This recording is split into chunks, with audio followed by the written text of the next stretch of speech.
안녕하세요. 점점 좋아지는 삶입니다. 오늘 뉴스를 보다 보니까요. 저희 아버지께서도 당할 뻔한 유사한 보이스피싱 사례가 있어서 조심하자는 차원에서 영상을 올리게 되었습니다. 저희 채널의 구독자분 또는 시청자분들의 주 연령층이 40대 전후 또 60대 분들도 많으신데요.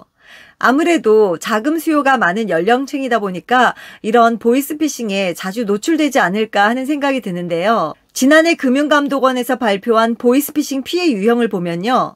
30, 40대에서는 저리대출을 빙자한 보이스피싱이 많았고요. 50대, 60대에서는 지인이나 가족을 사칭한 보이스피싱 피해가 많았다고 합니다.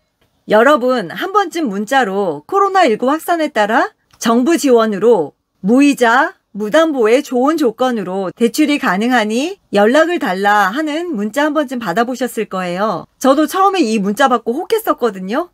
공이 지역번호로 우리가 흔히 알 수 있는 국민은행, 농협은행, 기업은행 이런 유명한 은행 이름으로 연락이 오니까 의심이 덜 들더라고요. 급전이 필요한 소상공인이나 취약계층을 노린 수법인데요. 가뜩이나 힘들고 마음고생이 심할 분들한테 이런 범죄까지 저지른다는 건 정말 나쁜 짓인 것 같습니다. 이렇게 메시지에 적힌 번호로 전화를 하면 ARS로 연결이 된다고 하는데요. 번호를 남기려면 1번을 눌러라 하는 멘트가 뜬다고 합니다. 이렇게 번호를 남기면 다시 전화가 온다고 하는데요. 이때부터 본격적인 작업이 시작되겠죠. 싼 이자에 대출해주는 조건으로 선입금을 요구하기도 하고 어떤 특정한 앱을 깔라고 유도를 한다고 하는데요. 이 앱이 은행의 공식 앱과 너무나 디자인이 비슷해서 별 의심 없이 진행을 하게 된다고 합니다. 대출 심사에 필요하다는 여러 가지 서류들을 이렇게 가짜 앱을 통해서 제출을 하게 유도를 하고요. 그럴 경우에 계좌에 있는 돈을 모두 빼가거나 아니면 대포 통장을 개설해서 범죄에 악용이 된다고도 합니다. 저희 아버지도 얼마 전에 보이스피싱 전화를 받았는데요.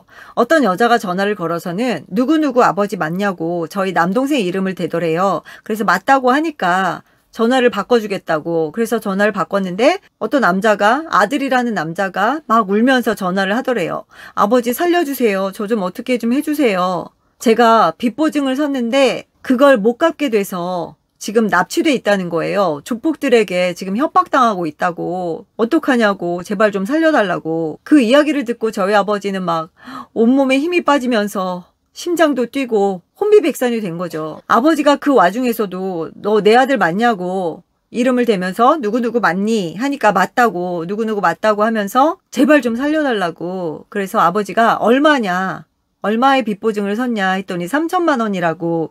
그런데 그 순간 아버지가 요즘 보이스피싱이 많다는데 그거 아닐까 하는 의심이 순간 들더랍니다. 그래서 기다려보라고 하고 그냥 전화를 끊으셨대요. 그리고 저희 남동생한테 전화를 했는데 다행히 전화를 받았답니다. 정말 다행인 거죠. 만약에 동생이 근무 중이어서 너무 바빠서 전화를 못 받았다면 아버지는 그대로 당하셨을 수도 있었을 거예요. 목소리가 어땠냐고 물어보니까 막 울면서 전화를 하니까 그리고 막 당황한 상태에서 목소리가 긴가민가 하더랍니다. 그런 상태를 노린 거겠죠? 이렇게 청력도 안 좋고 판단력이 흐리신 노인분들을 대상으로 이 보이스피싱 범죄도 나날이 증가한다고 하니까요.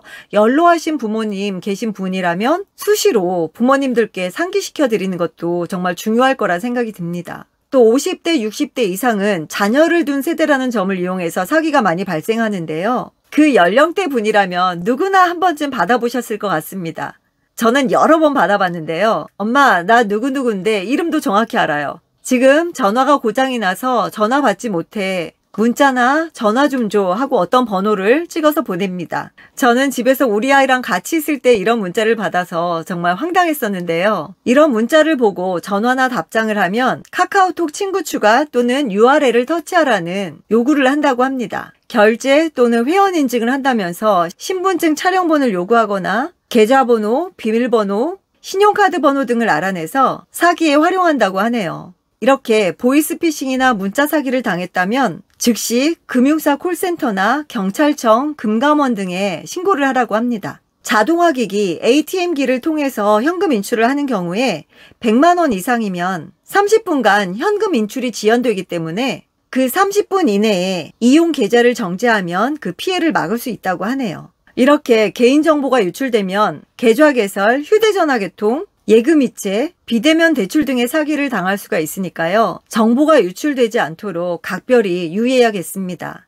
참 먹고 살기 힘든 시대에 조심해야 될 게 너무나 많습니다. 우리 모두 정신 똑바로 차리고 내 재산은 내가 지키자고요. 오늘도 영상 봐주셔서 감사드리고요. 언제나 행복하세요. 안녕.